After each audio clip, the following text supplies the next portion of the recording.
इस कार्यक्रम के पुण्यार्जक हैं व्रती श्राविका श्रीमती रत्नमाला जैन की पुण्य स्मृति में श्रीमती रेखा जैन, निशांत जैन, रोहित सुरभि अर्णव जैन, तुषार शिल्पी आरव जैन। नमो सिद्धाणम नमो आयरियाणम नमो विजायाणम नमो लोई सौवसागुणम ऐसो पंच नमो यारो सौवे पावपेणासनो मंगलाणम च सब्बेसिम परमं हवै मंगलम परमं हवै मंगलम।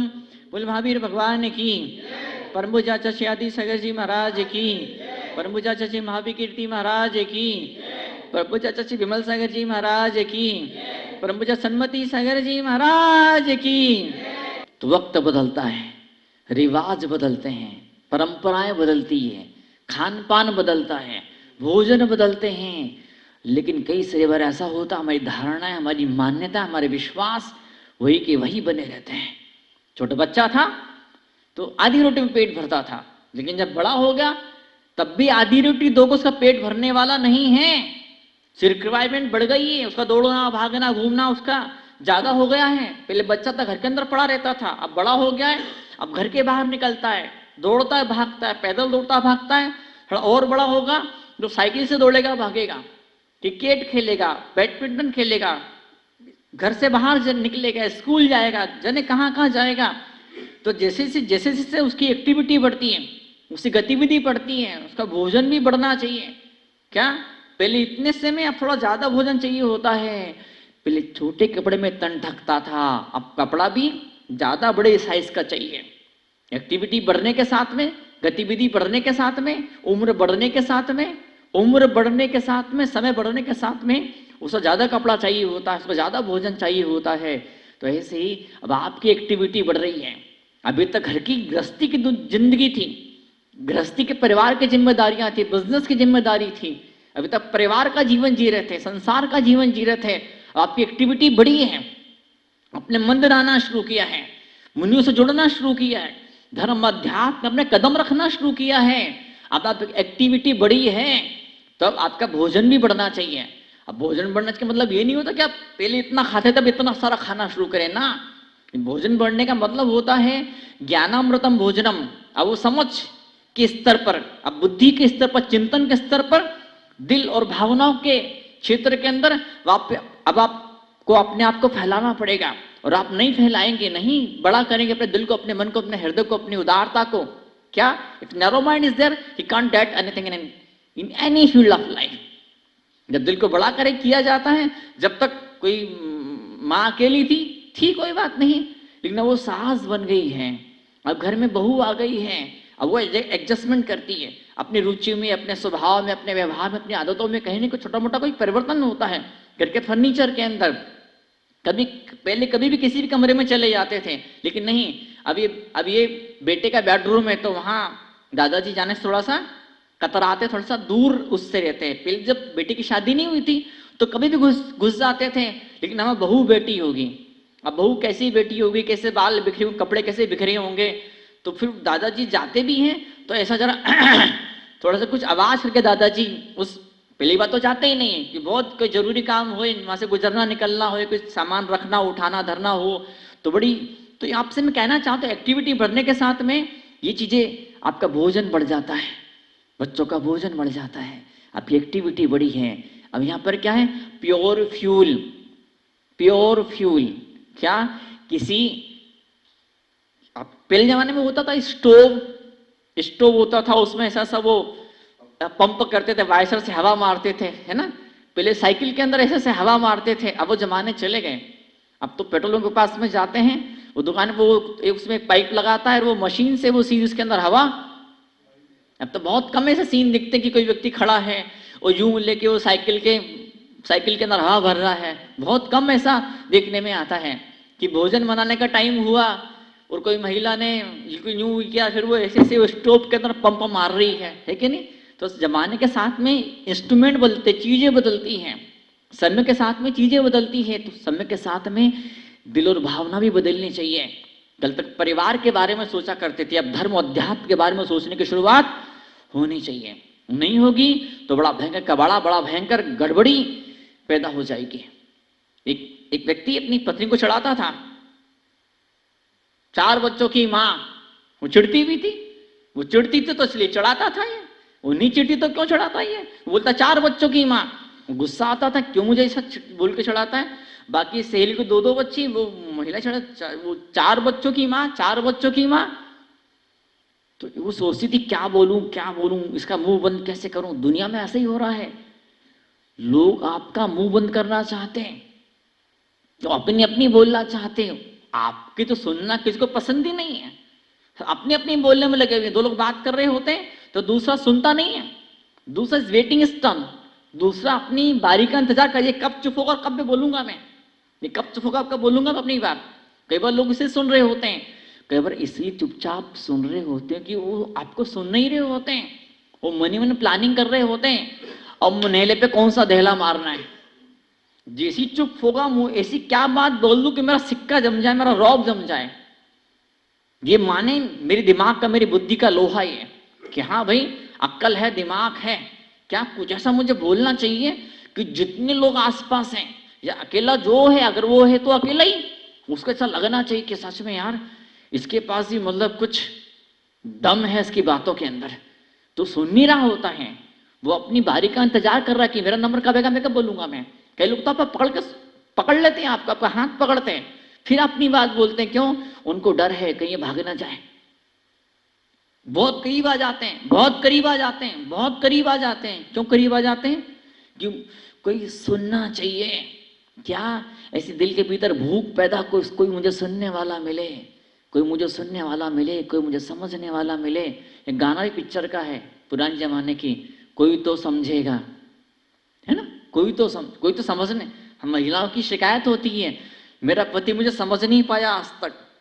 कौन सा पति समझा अपनी पत्नी को? बताओ, ये दादाजी से पूछ लो जो 80 साल के, वो अपनी पत्नी को समझ पाए क्या? पूछो उनकी पत्नी से अगर होती तो पूछो। ये दादियां लोग बैठी हुई हैं, यहाँ तो गिने चुने लोग हैं, हजारों लोग प्रवचन सभा में होते हैं, वहां मैं बोला करता हूँ। मुंशी तरुण साही साथ में 16 साल रहने का सौभाग्य मुझे मिला। इन 16 सालों में ऐसे हजारों मौके आए जब कई हजार लोग सामने प्रवचन के अंदर बैठे होते थे। मैं पूछता था, मैं लोगों से प्रवचनों के अंदर पूछता था लोगों से कि ऐसा कौन सी पत्नी जो कह सकती है कि मेरा पति मुझे समझ पाया। उन हजारों महिलाओं में से एक भी हाथ ऊंचा नहीं उठता था। ये पूछता था पुरुषों से। आज फिर आपसे पूछ रहा हूं मैं, ऐसा कौन सा पुरुष जो कहे कि मेरी पत्नी मेरी भावना का हमेशा ध्यान रखती है, हमेशा सम्मान रखती है, हमेशा ख्याल रखती है। इंसान है, कहीं चूक हो भी जाती है तो वो इंसान बार बार पत्नी को चढ़ाता था, 4 बच्चों की माँ, 4 बच्चों की माँ। गुस्सा आया उसको, उसने बोला 3 बच्चों के बाप। क्या बोले? मेरे 3 बच्चों के बाप। वो चुप हो गया, फिर उसने बोलना ही बंद कर दिया।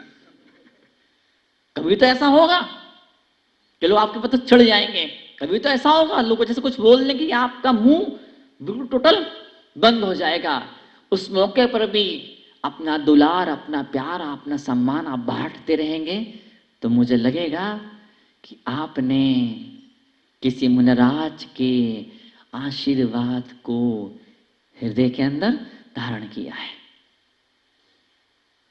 शारीरिक रूप से आप ओके हैं, शरीर में कोई डिफेक्ट नहीं है, यू नॉट फिजिकली हैंडीकैप, है ना। शारीरिक रूप से आप ओके हैं, टेक्निकली जो भी काम आप कर रहे हैं उस काम का आपको नॉलेज भी है, टेक्निकली भी आप फिटिंग ओके हैं। कई बार तो ऐसा भी होता है बुद्धि के रूप में भी आप ओके होते हैं, आपका दिमाग भी बराबर काम कर रहा होता है। पर व्हाट अबाउट इमोशंस? आपकी भावनाएं किस दिशा में जा रही होती हैं? तो भावना को एक सही दिशा में मोड़ने के लिए, भावना को ट्रेनिंग देने के लिए, ये मेरा उद्देश्य है अपने जीवन का। इसके लिए यहाँ पर आपके विषय में आया हूँ, बैठा हूँ मैं। जैसे काली मिर्ची नहीं होती है, जो आँख की जो टिक्की होती है, आँख के भीतर जो काला काला जो हिस्सा होता है, उसमें बिल्कुल बीचों बीच का भाग बिल्कुल काली मिर्ची के साइज का होता है। तो आयुर्वेद बोलता है काली मिर्ची खाओगे आँख की ज्योति बढ़ेगी आपके। एक ही पोषण बोलता है कि जैसे आँख के पॉइंट है, जैसे इधर आँख का पॉइंट है, आँख के पॉइंट पर इस जगह काली मिर्ची बांध लोगे तो आँख की बीमारियां आपकी ठीक होना शुरू हो जाएगी। आप कोई न बांधे वो अलग चीज होता है। पेनक्रियास, पैनक्रियास का साइज आप मुनक्के के बीज के समान होता है।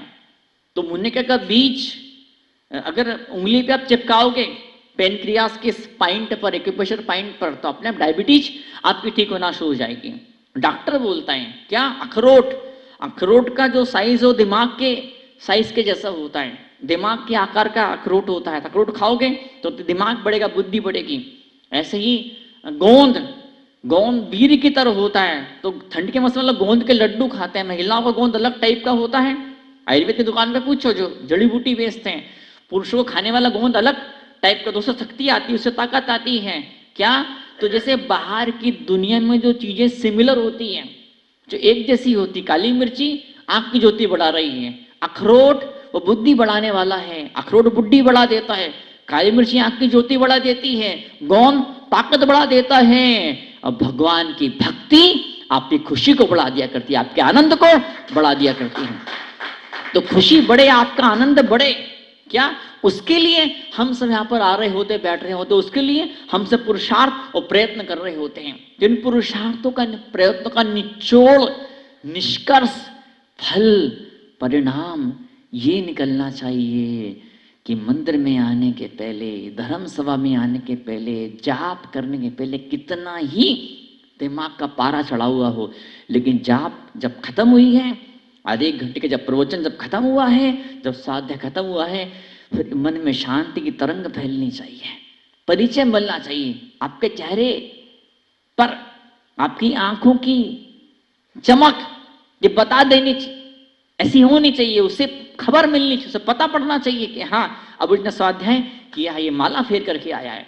माला फेरने के बाद में, स्वाध्याय करने के बाद में सब कुछ किया, उसके बाद में भी चेहरे की रंगत तोड़ी हुई है, होश नहीं है, क्या मतलब बताओ आप? भाई साहब बोल, अब मई जून की बात है, दिल्ली की बात है, दिल्ली वाले आए थे, सुना रहे थे मुझे, बोले महाराज जी वो बहुत चर्चा चली, दोस्त थोड़ा मजाक किस्म का दोस्त था। हमने कहा, बोले यार बहुत गर्मी पड़ रही है, मई जून की बात है, दिल्ली में बोला भयंकर गर्मी पड़ रही है। तो बोलता कैसी बात करता है, यहाँ तो बर्फ जम रही है, बर्फ। क्या? तो बोलता गर्मी पड़ रही है, कहाँ गर्मी है? तो बर्फ जम रही है, बर्फ। तो पूछते, इन्होंने पूछा सज्जन ने, कहाँ बर्फ जम रही है? मेरे फ्रिज के फ्रीजर में बर्फ जम रही है। क्या? फ्रीजर में बर्फ जम रही है? तो फ्रीजर में बर्फ जमी, ठीक, इट्स ओके, लेकिन बर्फ बाहर है कि नहीं है बताओ बाप।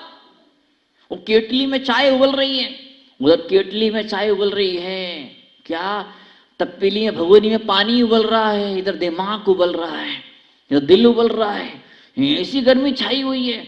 बाहर तो बहुत ठंडक है, अभी दिसंबर का महीना चल रहा है, बाहर बहुत ठंडक है, वो लोग स्वेटर कोट पहने हुए हैं, बाहर बहुत ठंडक है, लेकिन भीतर दिल में होली जल रही है, नफरत की होली जल रही, आग जल रही है, आग।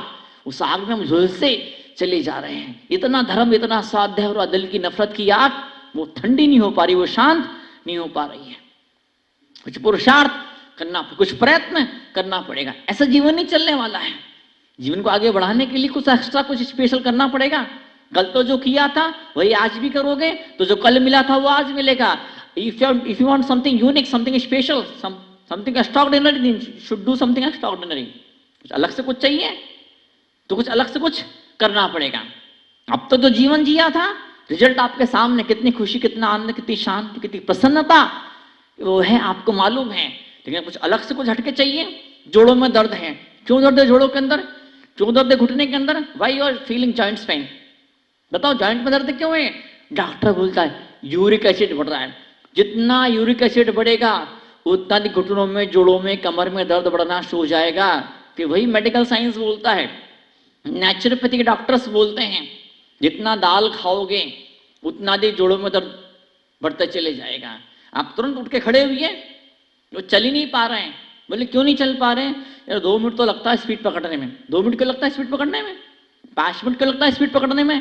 जितना ज्यादा यूरिक एसिड जमा होगा, जितनी गंदगी जमा होगी शरीर के अंदर, उतना देर लगेगी आपको स्पीड पकड़ने में। कुछ लोग ऐसे होते हैं 4 घंटे बैठे, 6 घंटे बैठे, जैसे खड़े हुए फटाक से उठ के उन्होंने दौड़ना, भागना, चलना उन्होंने शुरू कर दिया। जब डॉक्टर खुद बोलने लगे दाल खाना बंद करिए, दाल में प्रोटीन तो होता है, प्रोटीन शरीर के लिए जरूरी है, लेकिन दाल का प्रोटीन आपको हजम नहीं हो पा रहा, it's not in available form, वो हजम नहीं हो रहा है। पहले मेहनत मशक्कत होती थी, पहले लोग दिन भर मेहनत करते थे, वो सब कुछ हजम करते थे। अब दिन भर मेहनत तो होती नहीं, बैठे बैठे खाना है, तो प्रोटीन हजम नहीं होता। फिर क्या करो, नारियल खाओ, नारियल में प्रोटीन होता है। खसखस खाओ, खसखस क्या बोलते खसखस को, पोस्त दाने, वो खाओ, उसे प्रोटीन। मूंगफली खाओ, उसे प्रोटीन होता है।